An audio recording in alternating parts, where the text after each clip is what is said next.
Hi, everybody. Thank you all so much for joining us today for our webinar discussing the Process and Performance Management Top Priorities for 2024. My name is Kelly South, and I'm a research manager here at APQC, working in the Process and Performance Management space. Today, we'll be discussing the top priorities for the year in the PPM space, along with the top KPI priorities. Before we get started, just one reminder, please feel free to use the Q&A feature to submit questions. And if we can't get to them at the end of the webinar, we will address them in our webinar follow-up. We will also be recording this presentation and will send a copy of the slides via email. So without further ado, I would like to introduce our speaker for today, Madison Lundquist, the Principal Research Lead for Process and Performance Management here at APQC. Maddie, we're looking forward to hearing what you have to share with us today. Thanks, Kelly, and welcome everyone on the call. It looks like we have people from all over the world, so thank you to those that are taking the time out of your evenings or your workday to join us today. I'm excited to share a little bit about our priorities for 2024 in the process space. Before we jump in, let me go ahead and give you a look at our agenda. First, we're going to cover what process professionals are focused on in 2024. Then we'll take a look at how the process management discipline is evolving. And lastly, we're going to explore the KPIs organizations are using. So we do the process and performance management challenges and priorities survey every year. And typically we have a subtopic or a section of the survey that changes from year to year. And this year we actually did it on operational KPIs. So I'm excited to share some of the results about that section at the end of the webinar. So let's go ahead and jump into the first section here. What's important for process professionals in 2024? According to our survey, there are 6 top priorities and challenges for professionals in 2024. In this webinar, I'm going to spend a little bit more time on the top 3, which are process management, continuous improvement, and data and measurement. But I'll also spend time on the other 3 as well. And as I mentioned, we conduct this survey every year. And I want to point out that this year, strategic planning and project management, while they're super close, only 1% difference, they did swap. So project management used to be number 4, and now it's moved to the number 5 slot. And as I go through each of the priorities, I'm going to cover what the sub-challenges and priorities are within each one, as well as some guidance and research to help organizations tackle them. So here's what survey participants noted as the top process management challenges. This year, interestingly, moving from a function-based to process thinking culture bumped down to the number 5 priority, where it used to be in the number 2 or number 3 slot in previous years. Instead, picking the right KPIs has bumped up to that number 2 spot, and improving process maturity has actually shown up as well in the top challenges. And here's how APQC recommends you can tackle these top 2. First, looking at defining and mapping end-to-end processes, it's important to, of course, understand what end-to-end processes are. APQC defines end-to-end processes as cross-functional processes that comprise all the steps to accomplish a specific outcome or a specific goal. Some common examples are order to cash, hire to retire, and idea to market. And there are 4 steps that APQC suggests organizations follow when creating those end-to-end processes. First, you have to understand the scope and prioritize which end-to-end process you're going to start with. Then, identify and engage those key stakeholders. All processes eventually connect either directly or indirectly to stakeholders. And in order to effectively engage them, you first need to understand who they are, what's important to them, and the best method for interacting with them.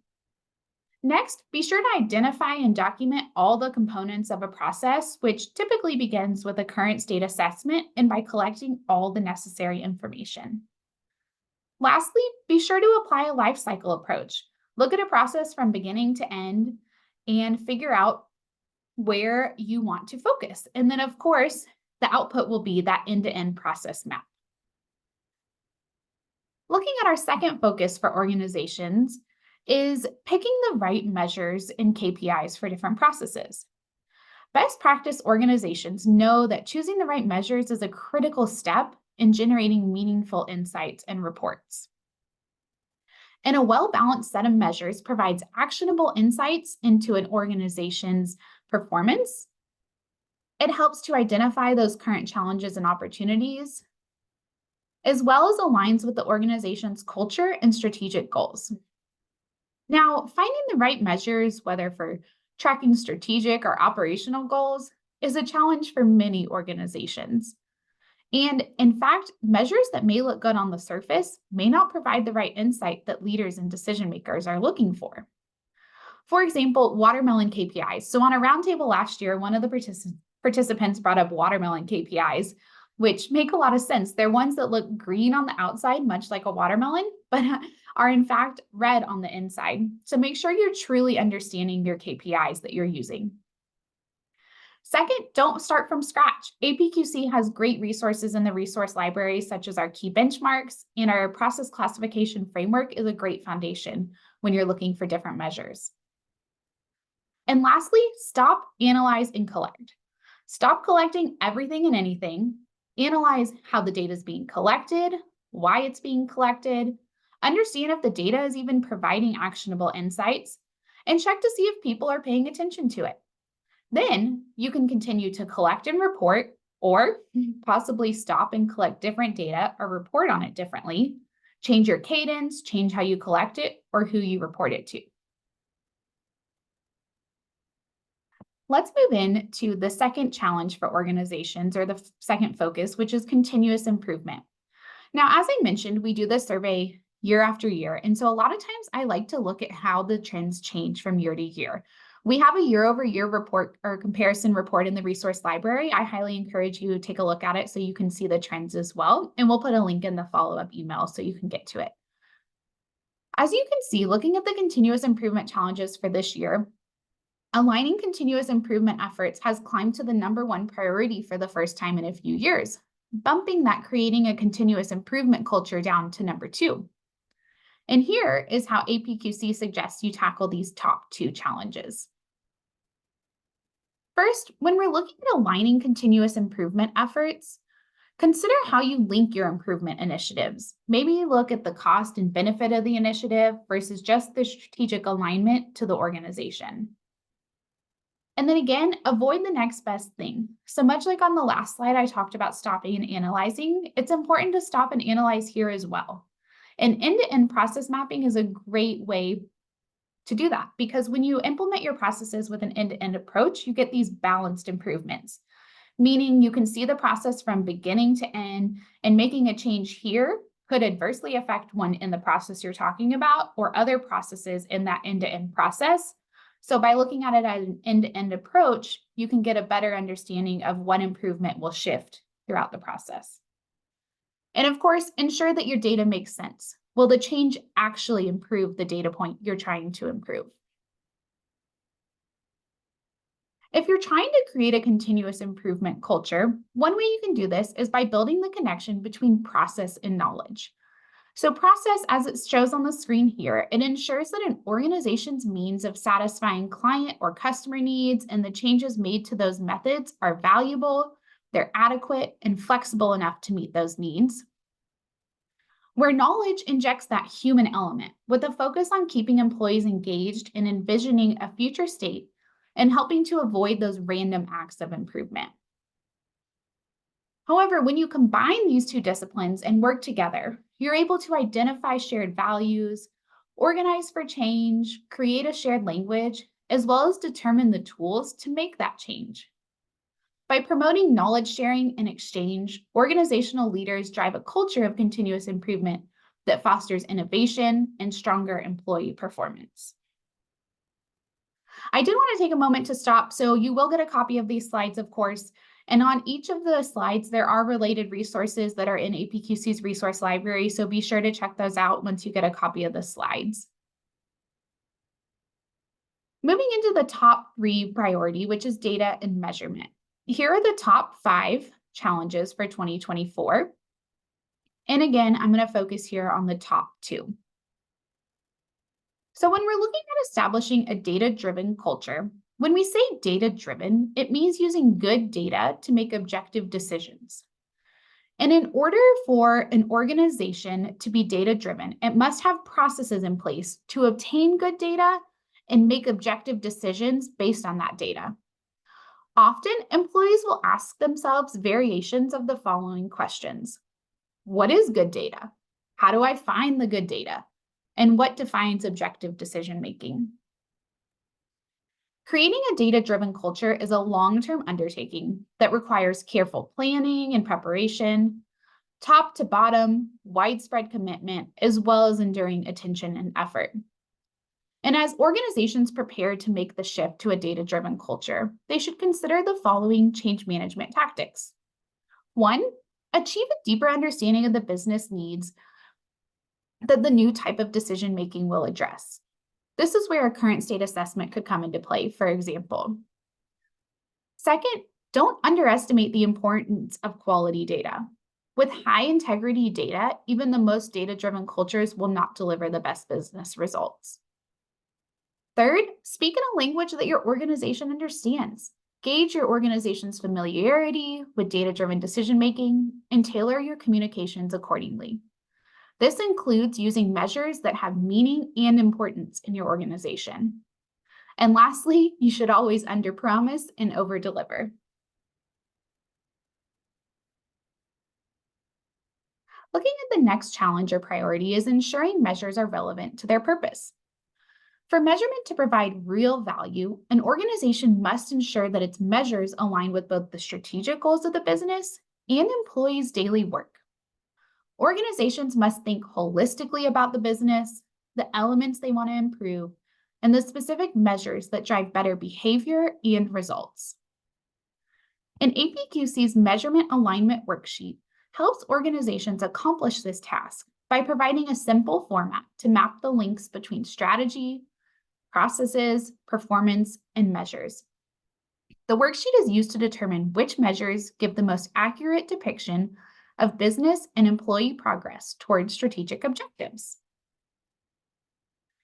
An APQC's measurement alignment worksheet, measurement alignment methodology, is a framework that illustrates how certain performance indicators or measures link to the different high-level business performance areas.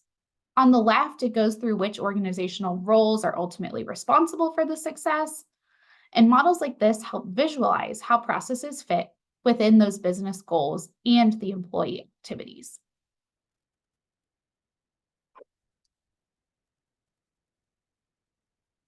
On the next 3 slides here, I am going to go into those bottom 3 challenges and priorities, which are project management, strategic planning, and benchmarking.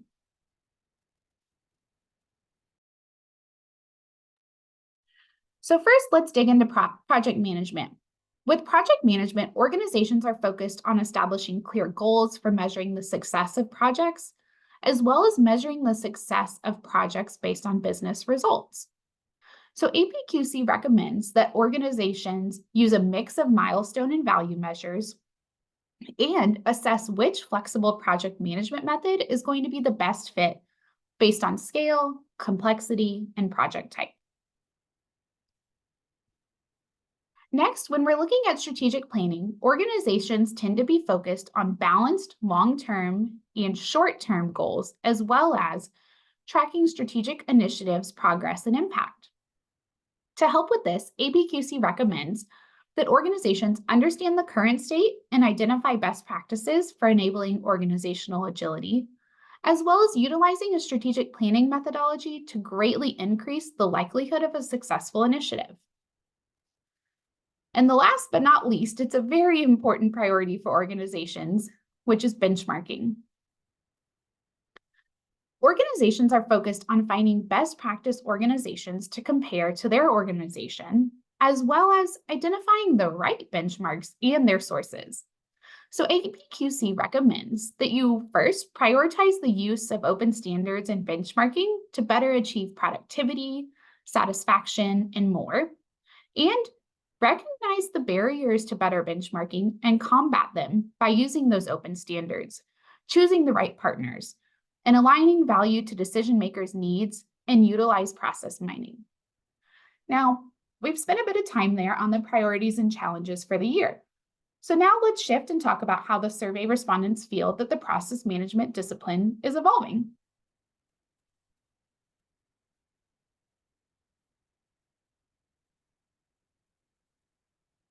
So it looks like that there is some big growth here, as you can see between these 2 charts. In 2022, 67% of respondents said that they had a process management team versus today in 2024, 82% of the respondents say that they have a process management team. In fact, for both years of the organizations that did have a process management team, almost half of the teams have been in place for less than 3 years. So they're younger teams, but we're definitely seeing a lot more process management teams as the years have increased. And we also ask organizations how effective they feel their process management team has been in the last year. And from 2023 to 2024, there was a 9% increase in the very effective bucket. So as you can see, only 36% of organizations see their programs as less than effective, as opposed to 41% that had that same feeling in 2023.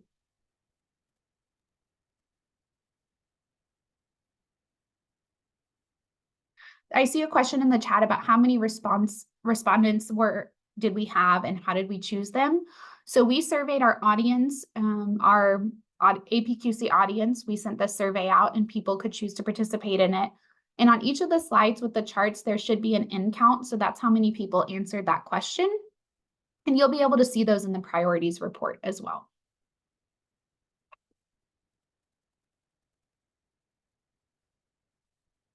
All right, so let's dig in to see what professionals see as drivers of change in the process management discipline. Process management methodologies and integration with IT are considered the most necessary changes. And updates to change management methodologies, creating a collaborative culture, an environment, and tools and technology are all considered almost equal in necessity for change. Let's look at the evolution from 2023 to 2024. The pace of change drivers stayed the same from year to year.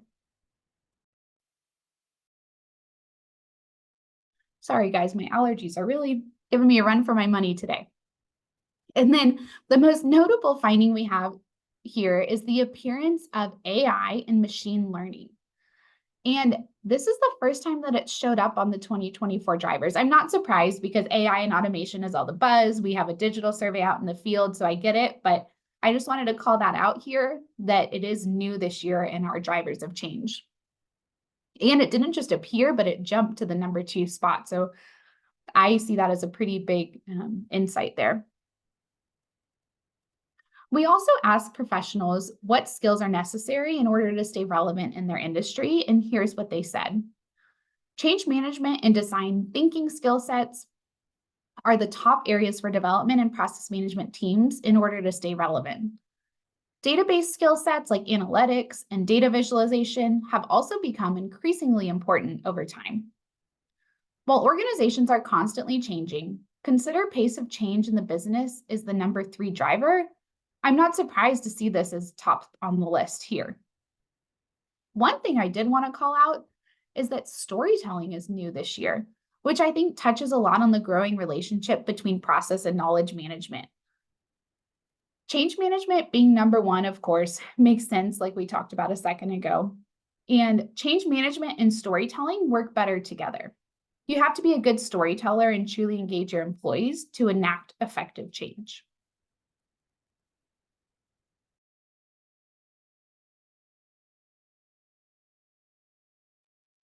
Let's dig into the next section here. As I mentioned, this was a new section on the survey. I see someone said, yay for change management being number 1. I think change is huge, and when organizations devote an organized approach to it, it makes a huge difference. So yes, I am all for change management being number 1 as well. As I mentioned on the survey, this was a new section for us. We did run a survey about operational KPIs back in 2018. So we did have some old data to compare these questions to, which was cool to see how trends changed over the last 5-6 years. Digging in here, looking at the top operational priorities, performance improvement is at the top for those involved in measuring KPIs within their organization. This is followed closely by ensuring quality and consistency, optimizing resource utilization, and reducing costs. Looking at the shifts from 28, the last time we surveyed the audience on this, there has been some balancing on the top 4 priorities. Improved performance is not as much a single top priority as it was in 2018, and instead the top 4 have become a focus, with the largest growth seen in the focus on optimizing resource utilization and reducing costs.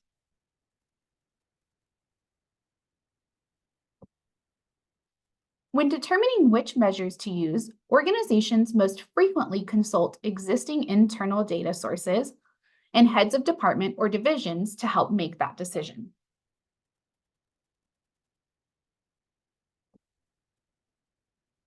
It is important for organizations to use certain criteria when selecting their measures to ensure the measures will, of course, achieve their desired purpose. The top criteria used is whether the KPI will have a direct impact on organizational objectives. Historical use of the KPI and ease of collection and analysis are also some of the top criteria. Now, in the survey, we provided a large list of KPIs for respondents to choose from in the following categories: financial, customer satisfaction, innovation and learning, personnel, sustainability, operational excellence, and manufacturing. I encourage you to view the full report to learn more, including secondary KPIs and the common unused KPIs.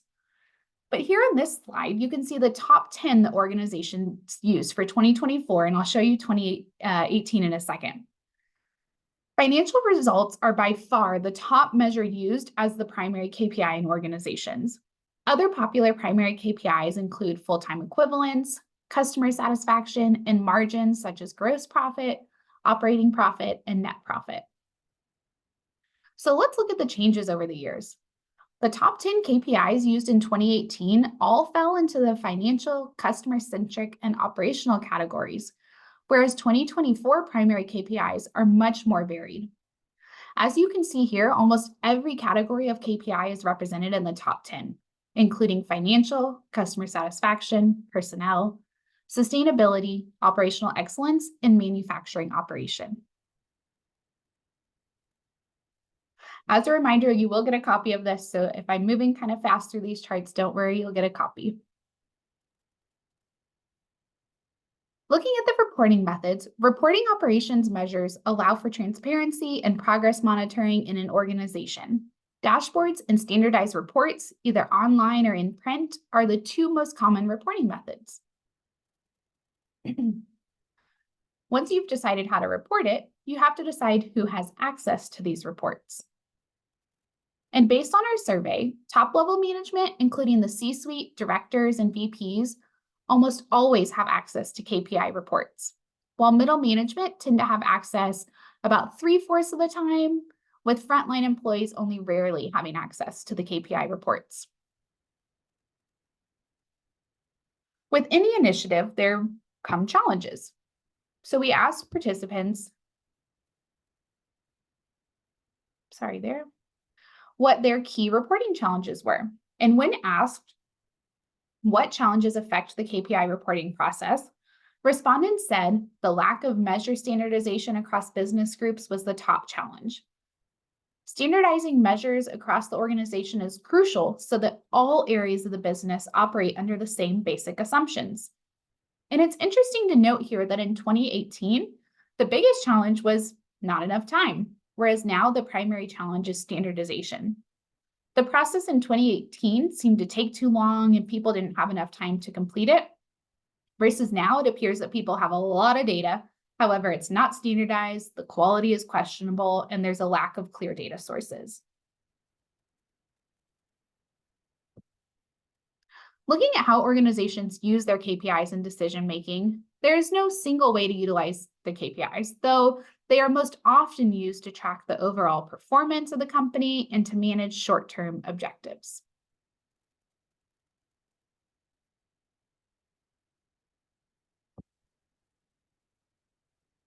And last but not least, we'll take a look at how effective KPIs are.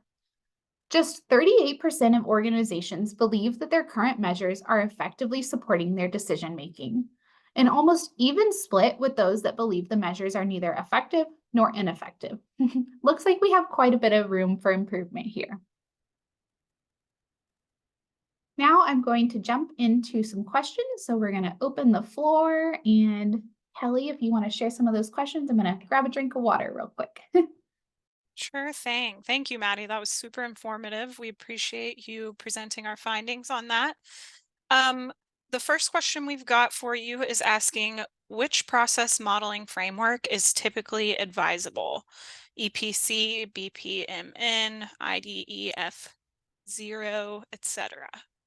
Sure. So this is going to be one of those it depends questions, which I know is not the best answer, but it really depends on what you're using the framework model for. We do have an article on picking the right framework, so we'll be sure to include that in the follow-up email, and I think that would be helpful for you guys. Next one is not a question, but someone pointed out while you were talking about the growth in the amount of process management teams that we saw through the survey.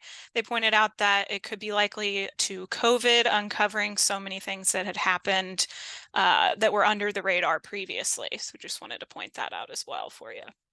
Yeah, that's a great point. And I think that the pace of change in the business has become kind of the norm now because of COVID as well. Organizations saw their employees quickly transition to a new way of working or doing different things. And I feel like we changed so well so fast that now it's just an expectation. So I think pace of change in the business is here to stay. And we've got to use our change management techniques and a solid process foundation to keep us changing at a consistent and well designed rate. Definitely. The next one, we might want to ask for a little more info, but I'll run it by you and see if you have any thoughts. Yeah. Someone said they'd love to hear more on measuring maturity. Sure. So there's a couple different ways you can measure maturity. You can measure maturity of an individual process. So you're looking at if the process is performing or producing the outputs that you want it to. And we're actually about to publish a template that you can use to measure the maturity of an individual process. So look for that in the resource library soon. And sometimes you'll hear that talked about as a process audit. So when you're looking at auditing a process, you're looking at an individual process. Then when you're looking at the maturity of the process management program overall, you're assessing the business process management or the process management maturity of the organization at the enterprise level. So you're not looking at an individual process, how it's performing, but you're evaluating the organization in association with the 7 tenets of process management that APQC uses. So you're looking at your maturity in governance, your maturity with process models, strategic alignment, tools and technology, and more. So we have articles on both of those. So be sure to check those out and we'll include those in the follow-up as well, Kelly. Make a note so we don't forget that. Yes, will do. Let's see. We had a question asking if we separated in the survey public companies versus private, and someone was curious if there were any differences. I'll take that one so you can give your voice a little break. No, we did not separate by public versus private, but if you go into the resource library and the collection for this project, which we will send links to when you get the slides for this, you'll be able to see the different data cuts that we were able to get. We were able to designate it by manufacturing or services, and there were some other interesting cuts in there as well that might be of interest to you all. Let's see. Next question is, are process management teams becoming AI first teams? Do you see these teams using AI tooling? Good question. I don't think I can fully answer your question, but I can say we had a roundtable last month about digital and its role in process. And there's definitely some different skill sets organizations are looking at to set themselves up for success in the AI and automation space. We actually just closed our digital and its role in process survey. So look for those findings to come out. It may talk a little bit to those questions, but we got a lot of great responses, and I'm excited to share a little bit about how organizations are either budgeting for, planning for, or utilizing process automation or AI.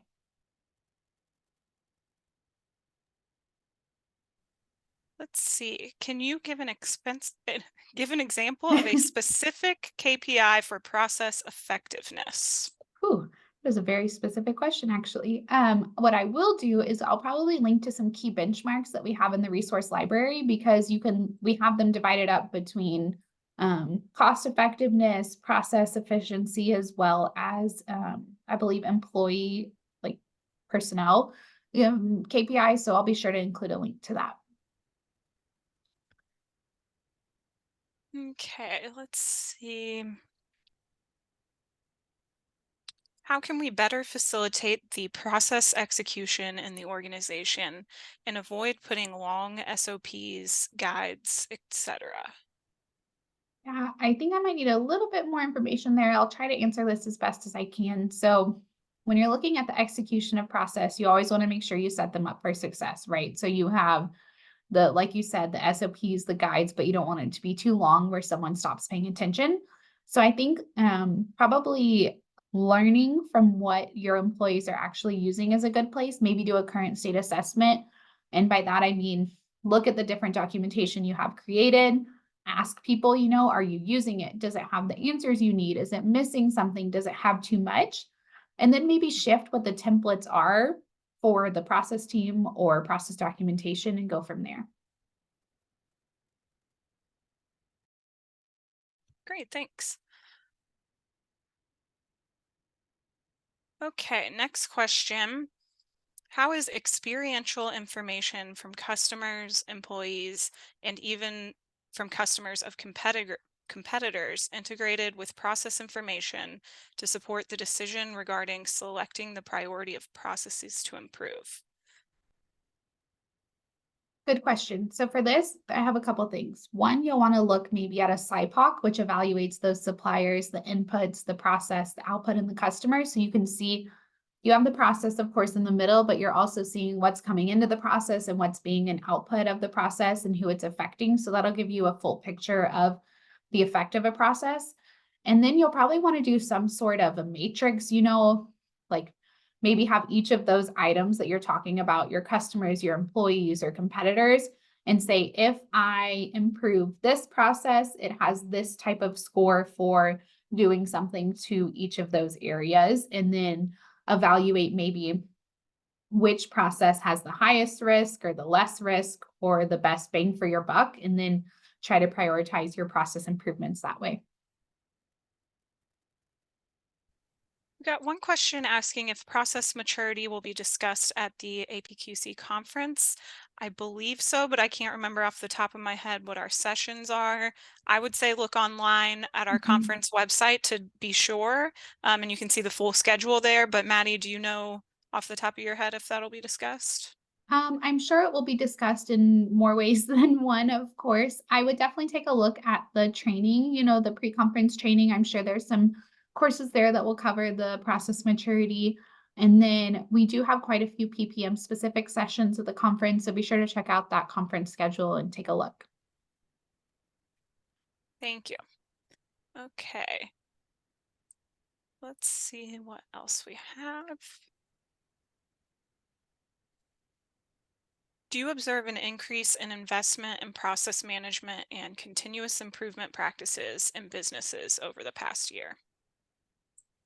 In terms of investment, I can't answer the dollar investment. I don't have data to back that up, but I can say based on conversations I've had that process management and continuous improvement does seem to be getting more attention in organizations. People are understanding the value it provides. And there's a lot more of the members and clients I talk to that don't feel as isolated, I would say. And like I said, organizations are seeing value for the process work. Someone asked if we have a specific collection about KPIs in the resource library, and yes, we do. It's linked in the slides, which you'll receive in a day or two. Um, let's see, Maddie, any questions that you see we haven't answered Yeah, let yet me that see. you're hoping to get to before we have to wrap up?